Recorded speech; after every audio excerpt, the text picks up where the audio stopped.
What's your PhD in? These days I say video games. It's literally about playing video games. I played video games and they gave me a PhD for writing about it and thinking about it for a long time. But then that's not enough. That's not enough of an explanation to justify a PhD, because people will say, okay, but what's the framework? What are you coming at video games from? What about video games are you trying to understand? And then I could say anthropology, and I'll go into more detail later about why that too is an insufficient description, because the thesis ended up being quite critical of anthropology. And I don't expect people to understand what an anthropology of video games would look like. And if they're familiar with anthropology, they'll imagine an ethnography, like, for example, Coming of Age in Second Life by Tom Belstorff, or Bonnie Nardi's My Life as a Night Elf Priest. But the frameworks that people usually expect when I say I did a PhD in video games, they're looking for something like psychology, where I would be trying to understand the psychological impact of video games on people's minds, or maybe a technological perspective where I'm studying the technologies that we use to make video games. There's also the sociology angle where I might be trying to understand the social impact of video games. And I would even resist descriptions of my project as a philosophy of video games, because I tried to make philosophy, Western philosophy, sociology, especially anthropology, subject to video games and allow the video game to critique these styles of thought. Or I tried to make space for the video game to show us new ways of thinking and new possibilities for human experience. For example, through interactivity, video games have the potential to invite us to reflect on our own participation in the generation of an image. And this can then be applied to other systems of thought, like anthropology or philosophy, which is why when someone asks me what my PhD's in, I'm always at a loss at what to say, but I usually say video games, though that doesn't help people understand the original contribution I've made to knowledge, which is the goal of, or at least should be the goal of, a PhD thesis. So the title of my thesis is Video Games for a New Anthropological Image. I started writing in 2018 and it didn't get submitted until 2024. It was finished by 2023. There was a lot of resistance in getting it submitted in the format that I wanted, and it was also very hard to find examiners that were qualified to read and examine it. So all up, it was a 6-year project, and because it happened during the pandemic, I got some free extensions, and towards the end I switched to part-time to give me more time, but I was still working on it full-time anyway. And I really did labor over every word and every part of the thesis, and I never got tired of working on it, and I was never at a loss of what to do. The next step always seemed obvious to me, and the factors that were kind of stopping me were to do with health or other personal things, but the thesis itself was always very clear and obvious to me. I think this is because I picked a good topic. Video games became endlessly interesting to me. I don't think that's a rare PhD experience. There's usually too much to say. It's not hard to say a lot, but it's hard to fit that within the parameters of a PhD thesis. It's the deadlines, the potential expectations of examiners, that process of dealing with the university itself that's most challenging. If that's not the case, maybe you haven't found the right topic yet, or maybe a PhD isn't for you. But that doesn't mean I didn't change my approach all the time, or I always knew exactly what the end product would look like. I also never had a research question, because from the start I didn't think research questions were important. I thought the topic itself would be very important, but my understanding from my anthropological training as an anthropologist was that the question would reveal itself through observation and by engaging with the phenomena in question. So I didn't have anything in particular that I wanted to answer with video games, except this imperative to discover new ways of thinking according to the video game. The games that featured in the thesis were decided only based on what I thought were aspects of a particular game that could show me what was unique about video games compared to cinema or other mediums.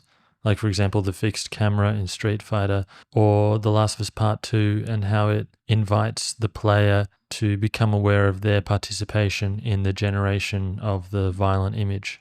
And it's also much easier for me now in retrospect to state what the project is trying to do, which is to give video games the same authority as anthropology. And this becomes possible when we regard anthropology as an image generating technology. So the anthropologist will go out traditionally, Evans Pritchard or Godfrey Lienhardt or Malinowski will go out and they will live with a community or a group of people.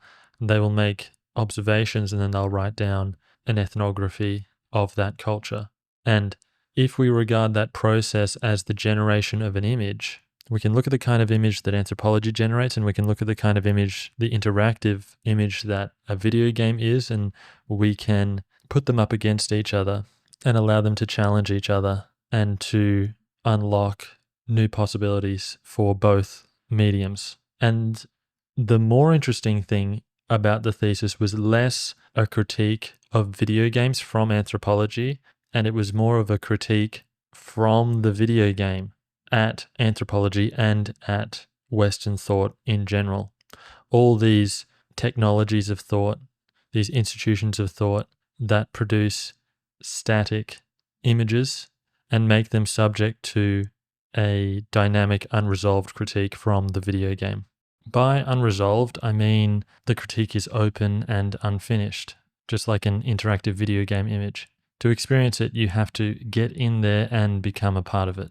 But I won't go into too much detail because this is just supposed to be a description of the whole project. I won't go into the details of my argument yet or my findings. So regarding the format of the thesis, I mentioned earlier that it was unconventional and that there was a lot of resistance in trying to get it submitted. And the big reason for that is because it's a website.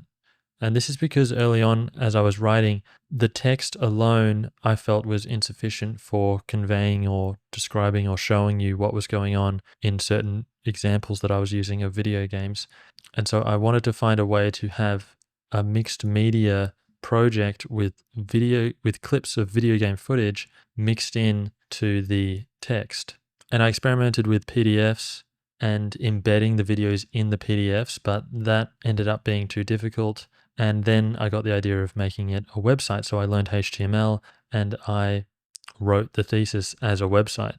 And that allowed me to embed the videos much more easily. And then that gave me more ideas about how I could make the entire thesis more interactive. And so I included optional branching paths.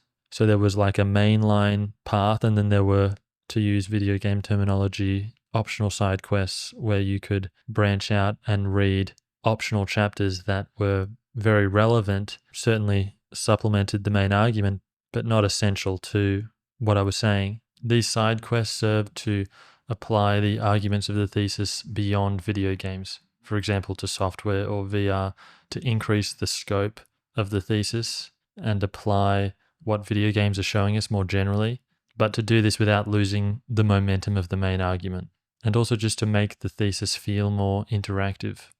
Being a website also allowed me to make navigation of the thesis very quick and interactive. Each paragraph has a number that links back to a map of the entire website, and you can use that to jump around the thesis very easily. I also made footnotes, although they're not really footnotes anymore, because when you click on the number of a footnote, the text moves down and opens to show the footnote right there amidst the rest of the prose. There's also sections where you have to click to reveal the image. And I was even able to make the videos so that they are hidden and don't distract you from the text until you click to open them, and then they reveal themselves. And then you can fold them back up again. So I did all these things and probably spent too much energy on these little details of the thesis. But to my mind, it was important because the experience of reading it was everything. Taking the lesson of video games very seriously and regarding this text as an unresolved image until it gets read or experienced by the user. And so I did all these things to try and make the thesis resemble a video game more in any way I could. And if I could have made the whole thesis just a video game, I would have. And this was a really central point of the argument of the thesis as a whole. And I was quite surprised that the examiners didn't mention the fact that it was a website at all. So they only read it as if it was a PDF that they had received. And it's a bit of a shame because I went to so much trouble to make sure that they received it as a website, which was very hard because it had to be in such a way that it was impossible for me to edit it while it was being examined. So I had to teach them how to host it locally on their machines. And I had a little tutorial on how to do this. But in the end, in the feedback that I received at the end after passing and getting my PhD, the fact that it was a website, that there were videos in it and everything was never mentioned at all. Maybe this is a confirmation of the critique of the closedness of the current state of anthropology that features in the thesis. So I said I wanted to make it a website, to make it interactive, to make it resemble a video game as much as possible.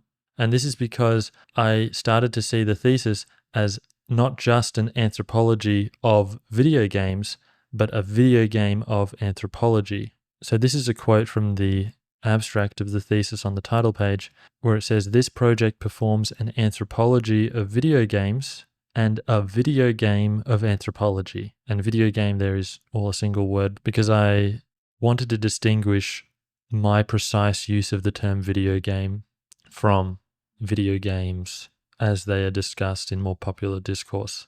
For example, if you watch the latest IGN review of Xenoblade Chronicles X, they're talking about a video game as a discrete object to be appraised. But I'm trying to point you to the imminent lived experience of the video game, which is an interhuman event between you, the device, the developers, other players, etc. So it's not an object to be talked about, it's an event to be experienced. And the object to be talked about still exists, which is why I felt the need to create this slight distinction with video game as one word. And so the format and the interactive elements of the website were part of me trying to make the thesis resemble a video game so that it could critique anthropology as a video game as much as possible and make anthropology subject to and show anthropology's closeness to itself via the video game. I want to say a bit more about how this happened and how I ended up making a thesis like this. I was originally planning on doing a thesis about virtual reality, and something that distinguishes VR from cinema or traditional cinema is the interactive element, the fact that you can look around at different things while the movie, the VR film is playing. And I got stuck on the interactive element. And I was reading Deleuze's cinema books while playing Street Fighter V. And I noticed that the things Deleuze was saying about the cinema, especially the montage, which was when they discovered that you could move the camera around, change its location in space suddenly, or even in time, and that temporal collage of images, the cinema discovered its creative potential against the older forms like the theater. In Street Fighter, I noticed that it resembled the theater again, that the camera was stationary. And the reason why the camera is always stationary in Street Fighter is because you always need to be able to see what's going on. Montage in an interactive image is disorientating and usually needs to be one continuous shot. So what Deleuze identified as the key innovation of the cinema is absent in video games to facilitate a completely different innovation. Video games have a completely different essence. And I thought that that was interesting. And this led me to realize that video games, they're a completely different thing to the cinema by virtue of this interactivity, this interactive element. And I got stuck on this interactive element. And I kept reading more philosophy and playing more video games and writing and trying to understand what that meant. And though it originally seemed like a necessary step in understanding VR, it consumed the whole project.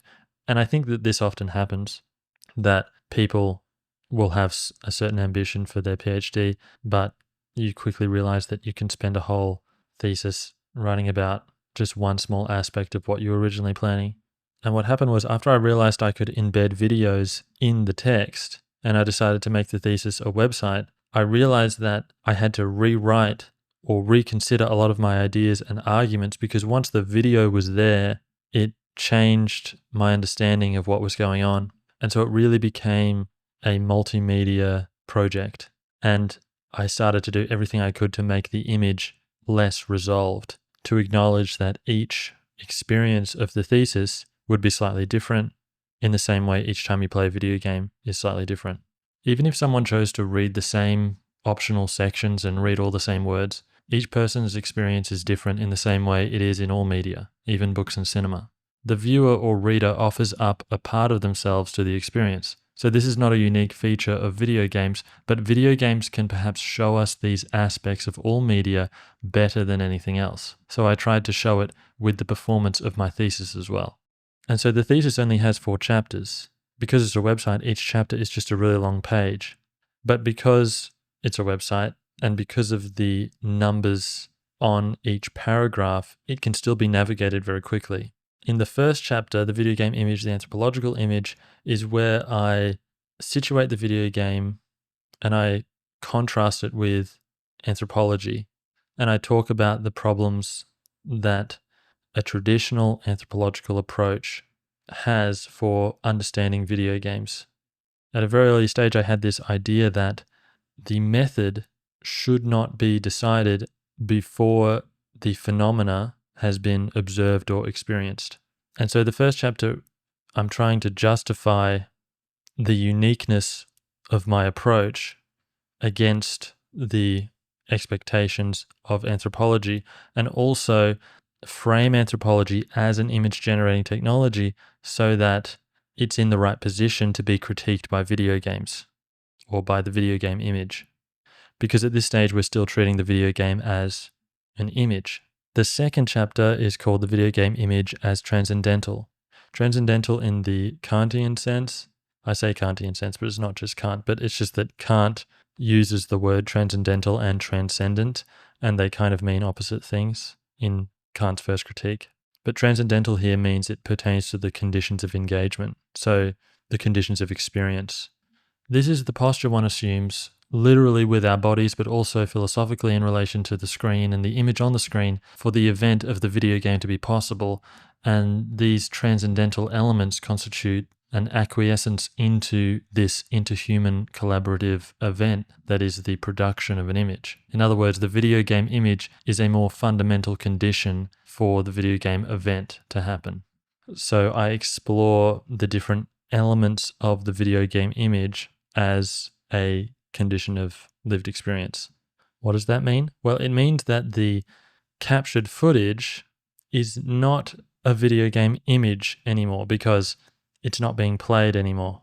And the real place of the video game image is in that immanent lived interactive experience of playing it. And so the video game image is always happening. It's always unresolved. It arrives to you in a state that hasn't happened yet. And if you record it or capture it, it's not a video game image anymore. It's just captured footage. It's resolved. It's closed now.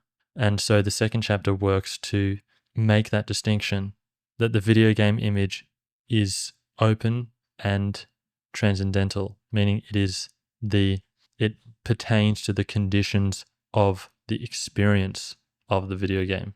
And then the third chapter, the video game event as non-violence, takes very seriously violence in video games and the performance of violence in violent video games. It takes very seriously the criticisms along those lines and tries to discover the real source of violence in an image, which I argue is not so much in the equivalence of the content of the image with the real thing. It's not so much in the way a violent image resembles real life violence. That's not the most violent thing about violent images.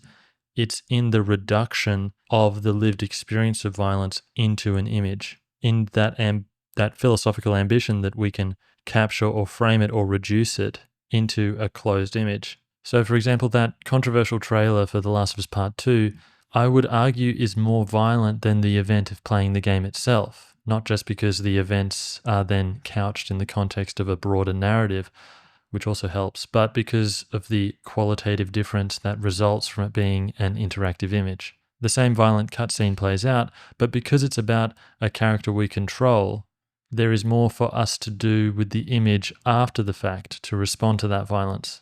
Yes, it's true we'll be responding with more violence and only in the ways that the developer has laid out for us, but the image is still more open.